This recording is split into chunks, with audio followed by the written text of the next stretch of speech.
What's up, YouTube? JRL back at it again with another reaction video. And today's title is called I Know I Will Succeed. You gotta put it out there. I know I will succeed. So we're gonna see the clips of the nice edits they put together. You know, the thumbnail says magic of execution. Got Mr. Bob Proctor. I think this is Conor McGregor right there. Yes, it is. And then you got the boy Kobe. You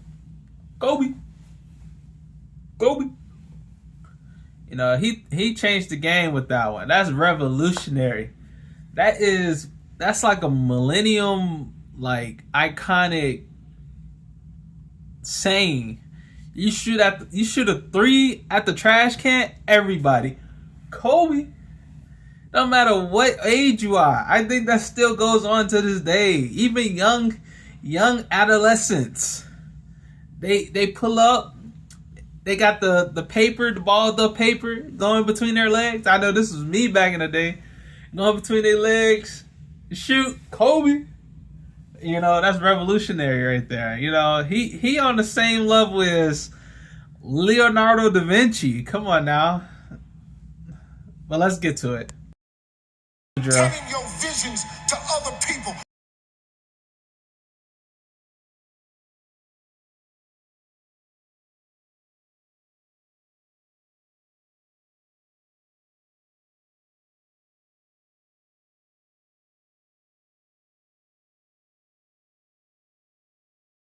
Because God is talking to you.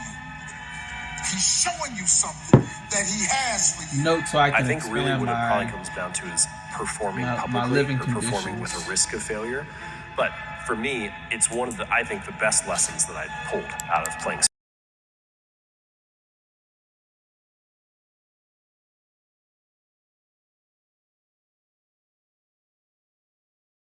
Move on.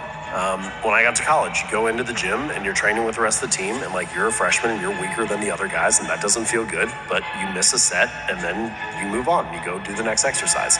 And all those are little moments of failure that you have to learn how to get over and get through.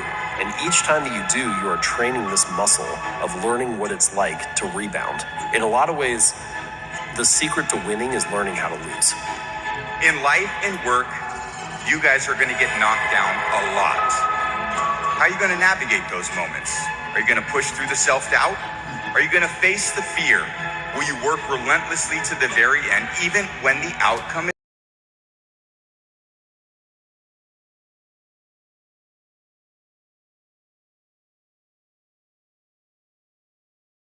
resilience and the skills to overcome adversity? It's to teach you how to find your own pathways to success. This is where you get the self-confidence to overcome your next biggest challenge. Hey guys, welcome to 13013 Cobalt Court, a brand new house. It's less than a year old, and the seller... That's not the video. When you find that sense of purpose, when you find what I call your life's task, everything has a direction. Everything has a purpose. Your energy is concentrated. It's not like you're just going down a single narrow pathway. It's not like life becomes boring and it's just about discipline and solving problems. It's actually the most exciting thing that can ever happen to you, because you never have that lost feeling. You wake up in the morning and you go, yeah, this is what I need to accomplish. People come at you with all kinds of distractions and boring and irritating things. You're able to cut it out. It's just the most marvelous piece of internal radar that you can have. So I genuinely wish that everybody can find that kind of internal radar. And so it's not easy, and I understand that. There's no like instant formula, because we're all about instant formulas. It's difficult, and I want you to know that. What could you do to improve yourself? Well, let's step one step backwards. The first question might be, why should you even bother improving yourself? And I think the answer to that is something like, so you don't suffer any more stupidly than you have to.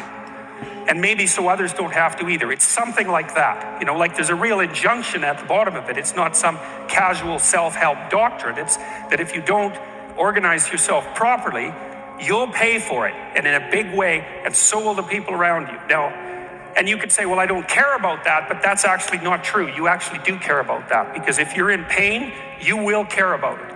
And so you do care about it, even if it's just that negative way, you know.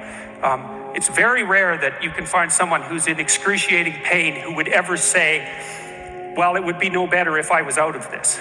It's sort of pain is one of those things that brings the idea that it would be better if it didn't exist along with it. It's incontrovertible. Fear of failure, you have to erase from your mind. Because what I realized even in post-career, whether I won a Super Bowl or I lost, the sun came up the next day. Life moves on. You know, for me, to have the ball in my hands at the end of the game, I always had a belief we were going to win. Now, we didn't always win, but I had a belief that if we were going to win, it was going to be because all those guys looked at me in the huddle and they said, I believe in you. Because whatever you say, that's what you do. If we came up short, we came up short. It was painful. Some of the losses are imprinted on your life forever. But that's okay. You should feel that because you cared a lot. I'll find the way. I'll keep persisting until. But even that, you need one more belief. It's worth it. It's worth the energy. It's worth the freedom I'll be able to have. It'll be worth it for my family. It'll be worth it because I'll own my own time. It'll be worth it for the economic. It'll be worth all those things. If you have those three beliefs, you can succeed in this business. But you're going to have to push through the thing that everybody has, which is fear. We call it uncertainty. We call it being uncomfortable. The biggest mistake you can make is thinking you're not ready. When I don't know what to do is when I know what to do. That's my core belief. If you put yourself on the line and you push yourself each day, you don't know what you're doing, but you're going to do it anyway, you're going to learn. Opportunities don't come knocking on the door. They present themselves when you knock the door down. So today we're going to go in there and we're going to start planting the seeds of the harvest that we're going to bear fruits of later. It doesn't just happen one day. You don't just wake up with abs every day, but it comes every single day, man. It's called perseverance. Every day showing up, hitting your dues. It's not going to happen one day where you just wake up and have it, man. You got to earn that shit. You got to take what's yours.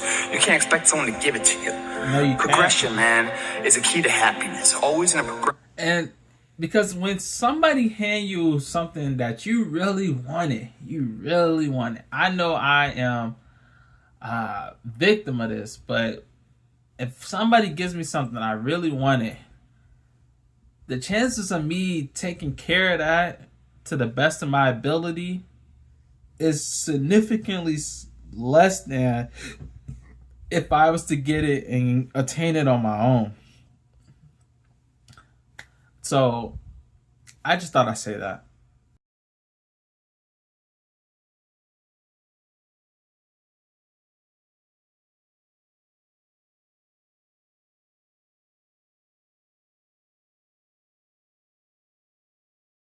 Perseverance will always override potential, always override genetics. And perseverance isn't this marathon of life. It's not this long race that we have to pursue. It's a lot of short races, back to back to back. Every day we get up and we fight for it. And we plant those seeds in the ground of what we want to bear fruits on. So what I got here, guys, is 20 exercises you probably haven't seen before. All these exercises are going to move and shake and create those opportunities we want. If you're willing to go through the pain here, if you're willing to sacrifice today, that sweat equity today for tomorrow's betterment, meaning you're willing to plant that seed on fertile ground of something that you want to see, blossom in your fruits of your labor that you can harvest later. It begins today, guys. You must be that person now that you want others to remember you by later.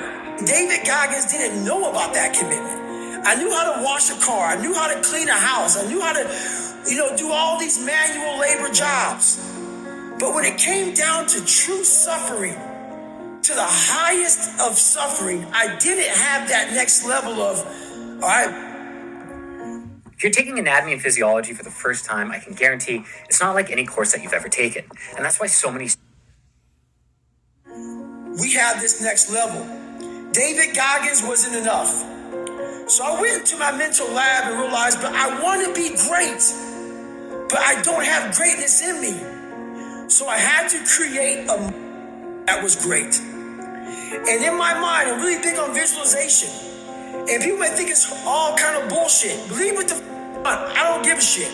This is the true shit right here, man. I went in my mind and said, okay, I want to look like this.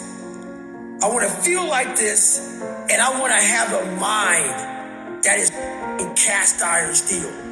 That is never dull. That is always sharp. That was the biggest thing I wanted. When I was playing baseball or getting ready for a big test, my dad would sometimes say to me, if you're nervous before the performance or something, you're like worried how the game's gonna go or worried about this test you're gonna take, he would say, trust your preparation.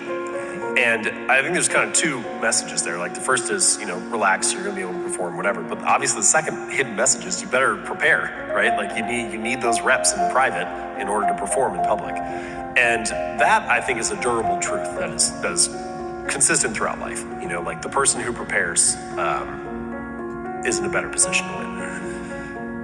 But then it's also true that things are more public now than they've ever been before. I would say this is maybe one of the biggest downsides of your profile rising as you get more well-known through your work, is that it just creates less space where you can experiment and explore as much. It's a little bit harder for me to just like kind of run a lightweight experiment now. It's like if I make any announcement, it's like people are watching.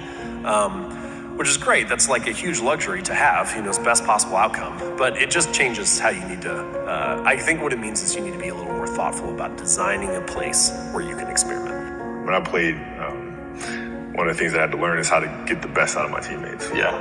And most people think it's a simple thing, passing the ball. But that's not how you make guys better. You have to really affect their behavior. How do you do that? So, I would tell guys, we got back-to-backs. I don't care if we're in Miami. I don't care if we're in a great city of Chicago. You can't go out. You got to get rest. Right? Back-to-back games. Back-to-back games, right? Monday, Tuesday. You play Monday and play again Tuesday. The guys aren't going to listen, right? Right. So a few times, all right, we'll all go out. Go out together. Really? I'll drink with you, right? But the next morning, I'm banging on your door at 5 a.m. Let's go. They're not getting. Where are we going? I'll hang out with you. Now you come hang out with me. Wow. This is what we do, all right? Let's go. Here at the gym, we're working out, right? We hit the bus, we go to practice, we play that night. And they're dead. And they're like, oh, lesson learned. Really? Lesson learned. Take them out once. Listen, if you're going to do that.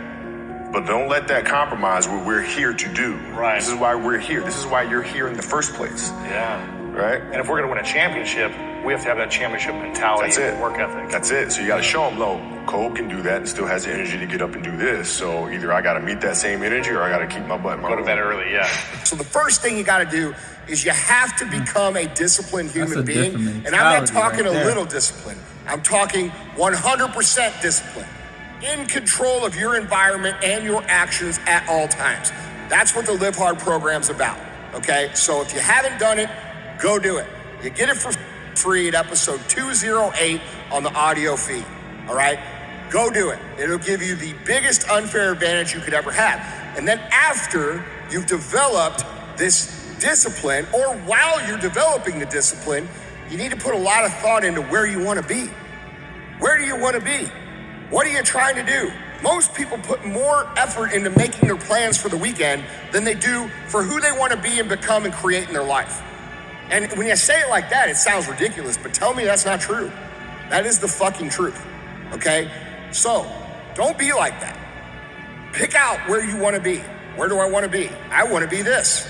And then work yourself backwards as good as you can into living as you are that person already. Meaning, adopt their habits, adopt their work ethic, do the things they do, role model their behavior, all right? To become something, you have to pretend you're that thing in terms of your behavior before you actually become it. Life is a full range of emotions. You're not here to pursue happiness. I say this a lot. Be, do, have. First, you gotta be what you want to be. Then you have to do what you want to do. And then you'll get what you want to have. Be, do, have. I'm preaching that to myself. But I'm just sharing that information with you guys. If you take that and you run with it and you learn and you grow and you are able to have that click in your head and understand that, then I did my side. But it's mostly for me to say, bro, be who you want to be. Do what you have to do to attain it. And you'll get the riches or have the things or have the wealth that you would like to have. So, be, do, have. That's probably what I'm gonna name this one.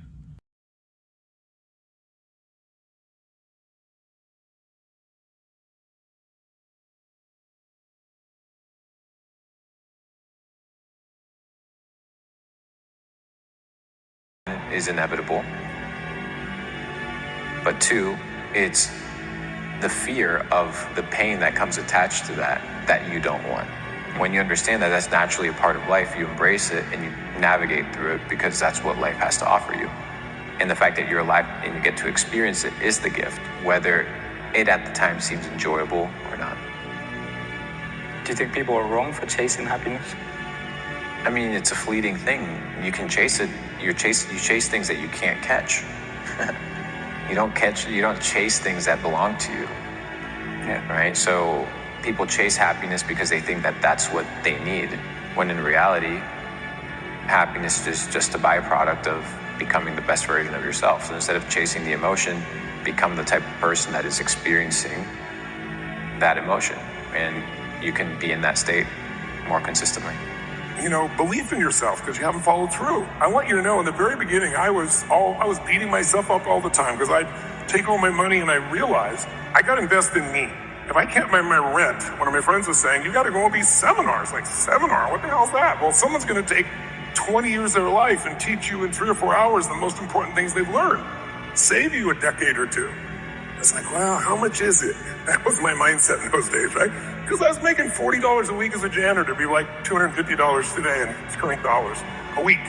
It's like, it's going to cost as much as seminars, $35, you know, almost a week's pay? There's no way. But fortunately, something inside me said, if I keep moving forward, if I just keep putting myself in the environment, it's going to stick. And it did. Every mistake you make, if you learn from it, you get stronger and stronger, smarter and smarter until you find that tipping point. This is what life is. Life is a training ground. And like going through Buds and Ranger School, very few people make it through.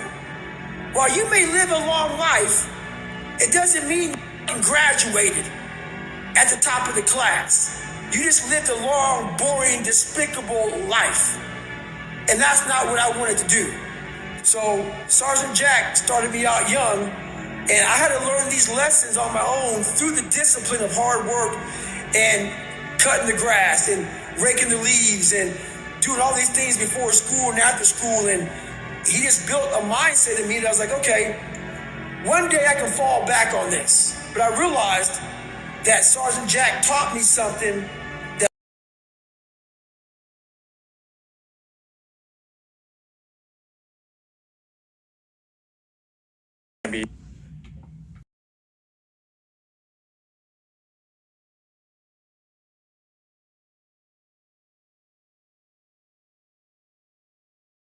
do what you should do, when you should do it, whether you feel like it or not.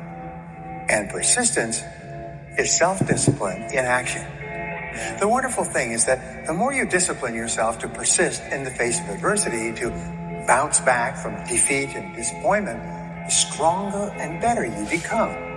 As you become a stronger and better person, your self-confidence and self-esteem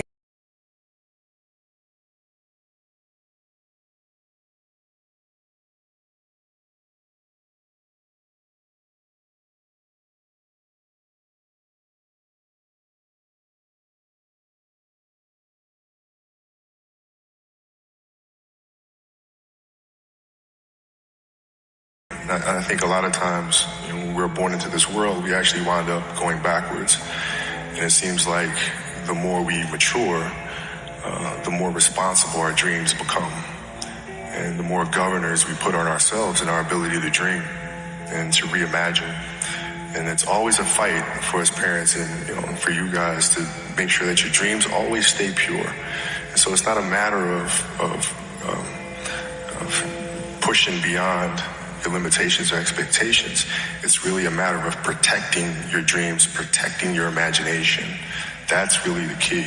And when you do that, then the world just seems limitless. Life has to be hard. Yeah. It has to be difficult in some ways. It doesn't have to be, shouldn't be traumatic, shouldn't be, awful or painful, but things have to be hard for you to learn to do hard things. Yeah. And this world, like it or not, is going to demand that you do hard shit. If you want to have anything, if you want to be able to provide for your own family, have your own dreams, have, the things that you want to have, because if you don't do it, the guy next to you is going to do it better, or the woman over here is going to do it better, and you're going to lose out. I think it happens more when you're younger, but girlfriend breaks up with you.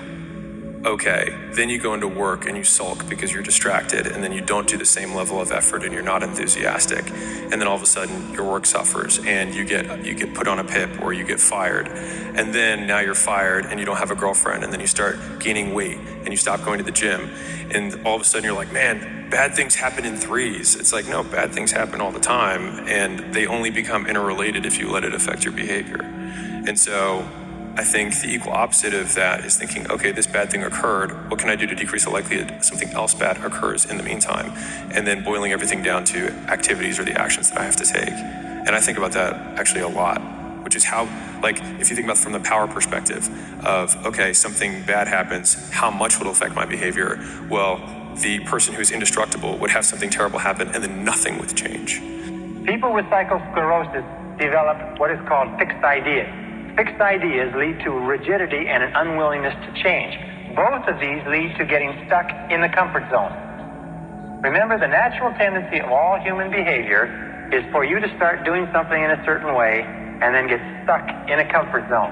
You get stuck in a comfort zone in a relationship, even if you're not happy, in a job, even if you're not satisfied, with a particular level of income, even if it's not enough. You have to fight the comfort zone, because the comfort zone very soon becomes a rut. And they say that a rut becomes a grave. And the only difference between a rut and a grave is the depth. Or another way that it's been put is that a grave is simply a rut, or a rut is simply a grave with the ends kicked out. So be very alert to that, because the great majority of people in our society tend and evolve naturally to get into a comfort zone, to become very rigid defenders of the status quo, to become very hardened in their attitudes. They get into this comfort zone, they fall into this rut, and even if it would be good for them, they don't change. You can have what you want in 5 years, but there's two conditions. You have to know what it is, and you have to aim at it. Figure out what you want, write it down, figure out what you can do to start moving towards that. Okay, do that with your family relationships, do that with your friendships, do that with your career, do that with your education. Think about your misuse of alcohol and drugs and other things that might drag you down. Develop a vision, and you have to do that in dialogue with yourself, right? It's like, if I could have what I wanted, what would satisfy me? And you might think, well, I could never get that. And I could say, well, maybe not, but I'll tell you one thing, man. You can move towards it. And I know almost all the pleasure is in the moving toward. One of the most powerful affirmations you can do is to look in the mirror every time you see yourself in the mirror and say, I love you. I really, really love you. It's a scary place to be when everyone around you is telling you how good you're doing. And then when you are alone by yourself at night, you look in the mirror and you don't feel like you're doing anything. You only live once. You best go for it. What is there to lose? At the end of the day, we all die anyway. So might as well go down trying. Ever notice when you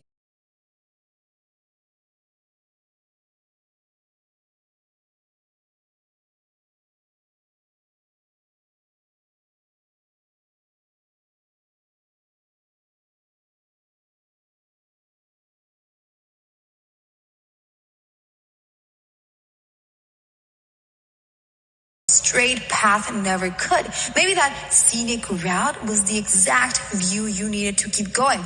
So stop yelling at yourself like you lost forever. You're not behind. You're just recalculating. And guess what?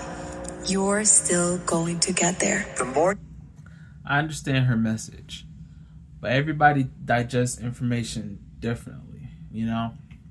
Now, am I saying you should go out there and talk bad about yourself and talk bad about others? No, I'm not saying that. It's just, if you are loose with yourself, you're loose with everything else. If you're stern with yourself, you're stern with everything else. So, just some things to note. If you want to be loose or stern, that's up to you. But at the end of the day, you made the decisions.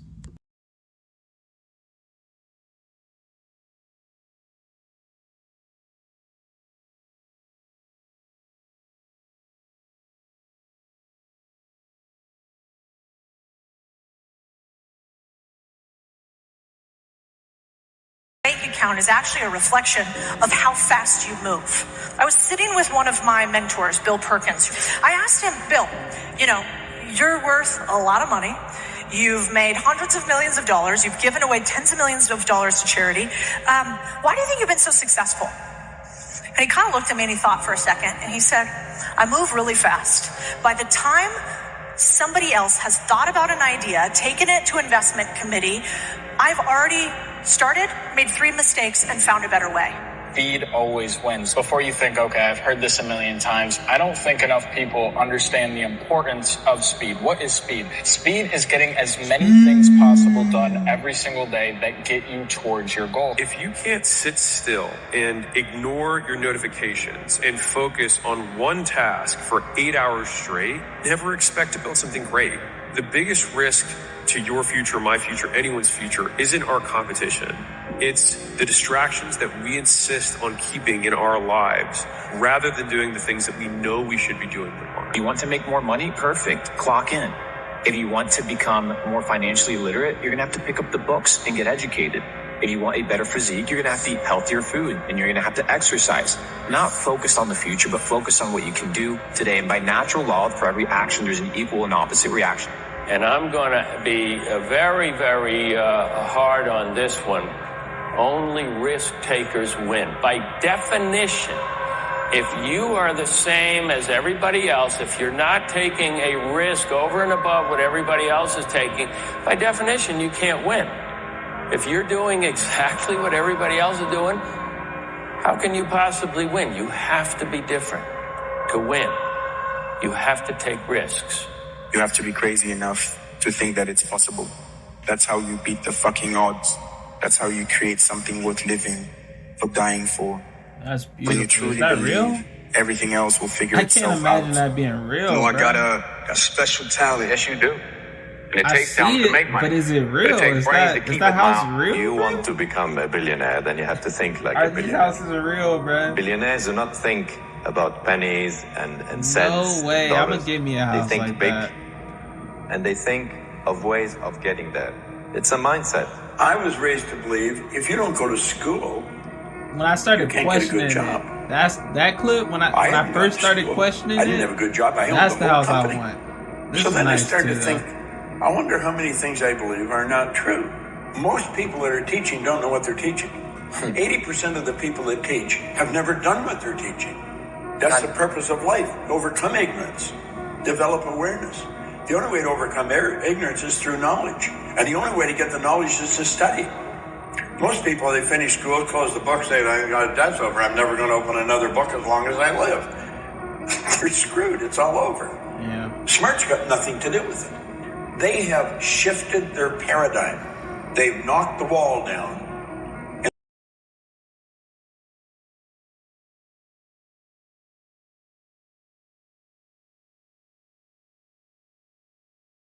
What I was doing, I was reading this every day. I was listening to the recordings every day.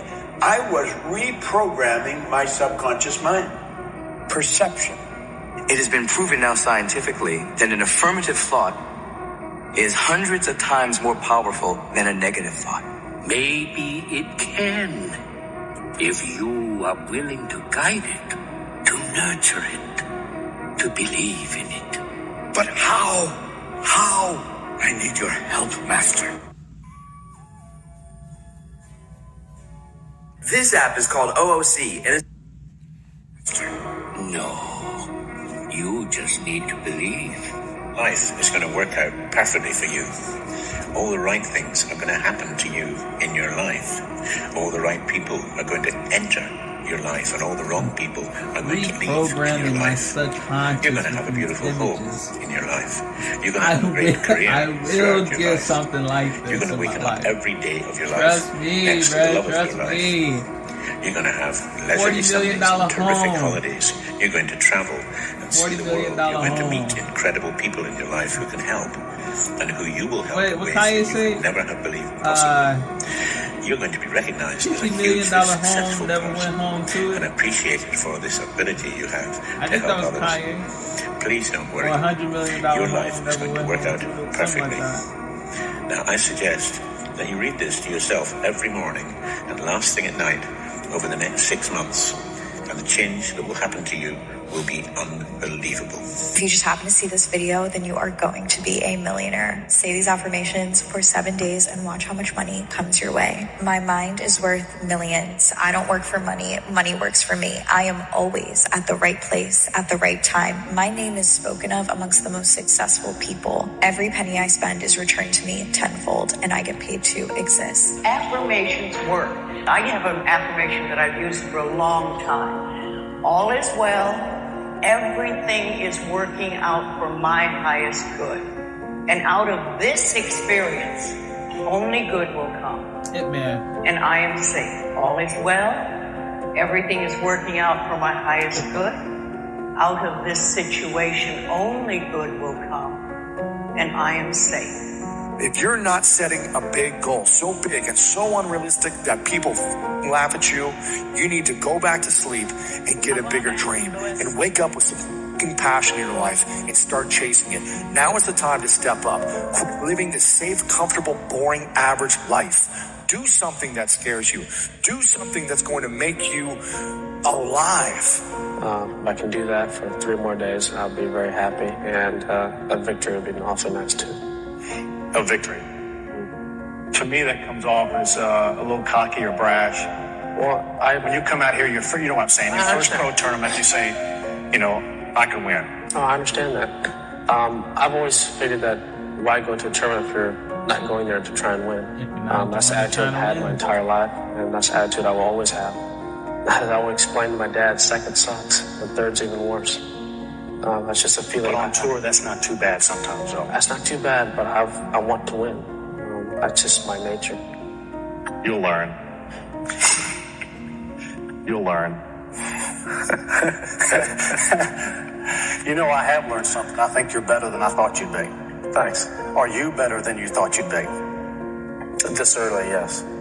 Realize true freedom is not caring what others think or say about you, because the more you worry about others' opinions, the more you become their prisoner. When you speak of your poverty and lack of education, Mr. Carnegie explained, you are simply directing your mind power to attract these undesirable circumstances. Because it is true that whatever your mind feeds upon, your mind attracts to you. All success begins with definiteness of purpose, with a clear picture in your mind of precisely what you want from life. Write down a clear description of your major desire in life, the one circumstance or position or thing which you will be willing to accept as your idea of success. And remember before you begin writing that your only limitations are those which you set up in your own mind or permit others to set up for you. And 2, on page 2 of your notebook, write down a clear statement of precisely what you intend to give in return for that which you desire from life. And then start in right where you stand now to begin giving. And 3, memorize both of your statements, what you desire and what you intend to give in return for it. And repeat them at least 12 times daily. And always end your statements with this expression of gratitude for the blessings with which you were gifted at birth. I ask not, O divine providence, for more riches, but more wisdom with which to accept and use wisely the riches I received at birth in the form of the power to control and direct my mind to whatever ends I desire. He just gave y'all a game. Come on out. And I think that's the end of the video, so we're going to stop it right there. Thanks for checking out another video. This has been your boy Joshua with Relate with JRL. And remember, go forth, put effort. Peace.